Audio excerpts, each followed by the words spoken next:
Welcome to mind game riddle. இன்றைக்கி நம்ம பார்க்க போகிற ஸ்டோரியோட நேம் அந்த கடைசி சீட். வாங்க இப்போ ஸ்டோரிக்குள்ளே போகலாம். ஒரு கவர்மெண்ட் பஸ், சாயங்காலம் நேரம். அந்த நாள் எல்லோரும் வேலையை முடிச்சுட்டு ஓடிட்டு இருந்தாங்க. ஒரு பேருந்து மட்டும் புறப்பறக்கு தயாராக இருந்துச்சு. பேருந்துக்குள்ளே ஒரே ஒரு சீட் மட்டும் காலியாக இருந்துச்சு. மக்கள் எல்லாருமே ஓடி வந்து பார்த்தாங்க. யாருமே அந்த சீட்டில் உட்காரல. ஏன்னா அந்த சீட் முன்னாடி ஒருத்தர் விபத்தில் இருந்த ஒருவருக்கான சீட்டுன்ற ஒரு வதந்தி இருக்குது. அந்த சீட்டில் உட்காந்தா பயணம் முடியறதே இல்லை அப்படின்னு யாரோ சொன்னது உண்மையாயிருச்சு. அந்த நாளில் ஒரு முதியவர் வேகமாக ஓடி வந்தார். கையில் ஒரு சின்ன பை, முகத்தில் எந்த ஒரு பயமும் இல்லை.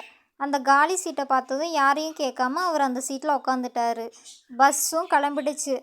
மக்கள் எல்லாருமே பதட்டமாக அவரை பார்த்தாங்க. சிலர் இறங்கவும் நினச்சாங்க. ஆனால் எதுவுமே நடக்கலை. பயணம் ரொம்ப ஸ்மூத்தாக போச்சு. 1 மணி நேரத்துக்கு அப்புறம் பஸ்ஸு லாஸ்ட்டு ஸ்டாப்பையும் போய் சேர்ந்துருச்சு. எல்லாருமே ரொம்ப பாதுகாப்பாக இறங்கிட்டாங்க. ஆனால் அந்த முதியவர் மட்டும் இறங்கவே இல்லை. கண்டக்டர் போய் பார்க்குறாரு அந்த சீட்டை. அப்போ அந்த சீட் ரொம்ப காலியாக இருக்குது. அந்த முதியவர் அங்கே இல்லவே இல்லை. அவரோட பை மட்டும் அங்கேயே இருந்துச்சு. அதுக்குள்ளே ஒரு பொண்ணு அழுதுகிட்டே ஓடி வந்தா. அப்பா அப்பா அப்படின்னு சொல்லிட்டு. அந்த பொண்ணு சொன்னா, என் அப்பா இன்றைக்கி தான் கடைசி முறையாக பஸ்ஸில் ட்ராவல் பண்ணணுன்னு சொல்லி ஆசைப்பட்டார். எனக்கு பயம் இல்லைன்னு சொல்லி சொன்னார். அந்த பையில் இருந்தது என்னென்னா ஒரு டெத் சர்டிஃபிகேட், அதாவது இறப்பு சான்றிதழ்.